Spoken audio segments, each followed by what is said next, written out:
সিনে আপডেটে স্বাগতম। ঈদে আসছে না জংলি। জংলি সিনেমার ডিরেক্টর এম রাহিম জানান, জংলি আসবে না এই ঈদে। এ প্রসঙ্গে তিনি বলেন, টানা শুটিং করেছি আমরা। একই সঙ্গে ভারতে চলছিল ছবির পোস্ট প্রোডাকশনের কাজ। শুটিংয়ের পাশাপাশি ডাবিংও চলছিল ঢাকায়। মে মাসের আউটডোরে শুটিংয়ের সময় প্রচণ্ড গরমে অনেকেই অসুস্থ হয়ে পড়েন।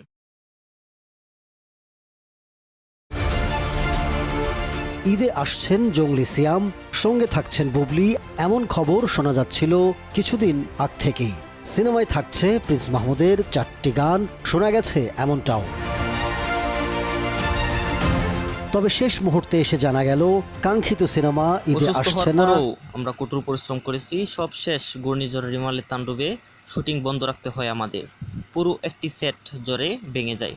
প্রকৃতির উপর তো আর কারো নিয়ন্ত্রণ নেই। দর্শকদের যে সিনেমা আমরা উপহার দিতে চাই, সেই কোয়ালিটি অ্যাচিভ করা এখন সম্ভব হবে না। এই মানের সিনেমার সঙ্গে কোয়ালিটিতে কম্প্রোমাইজ করাটা একেবারেই আনএথিক্যাল হবে। নেটিজেনরা বলাবলি করছেন, তুফানের বয়ে জংলি আসবে না এই ঈদে। এ প্রসঙ্গে ডিরেক্টর বলেন, তুফান আর জংলি এক জনরা সিনেমা নয়। তুফান আসবে এটা জেনে বুঝেই আমরা ঘোষণা দিয়েছিলাম। আমাদের মিউচুয়াল রেসপেক্ট আছে, ঘুরে ফিরে তো একই টিম আমরা।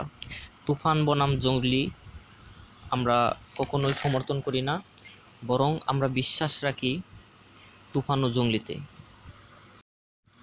ইন্ডাস্ট্রির স্বার্থে দুটি ছবিরই ভালো ব্যবসা করতে পারা উচিত, তাহলে ইন্ডাস্ট্রি গ্রো করবে, ইন্ডাস্ট্রি ভালোভাবে চলবে। আপনি যদি এই চ্যানেলে নতুন হয়ে থাকেন, তাহলে অবশ্যই চ্যানেলটি সাবস্ক্রাইব করে পাশেই থাকবেন। সিনে জগতের নতুন সব আপডেট পেতে আমাদের সাথেই থাকবেন। প্রথমেই জংলি টিমের পক্ষ থেকে আমরা আন্তরিকভাবে দুঃখ প্রকাশ করছি। শুটিংয়ের শুরুতেই হিট ওয়েদারের কারণে আমাদের কিছু অভিনয় শিল্পী অসুস্থ হয়ে পড়েন। ঝড়ের কবলে পড়ে আমাদের অনেক বড় একটি সেটও পুরোপুরি নষ্ট হয়ে যায়। আমরা চাই না এই অল্প সময়ের মধ্যে এসে ছবির কোয়ালিটির সাথে কোনো রকম কম্প্রোমাইজ করি।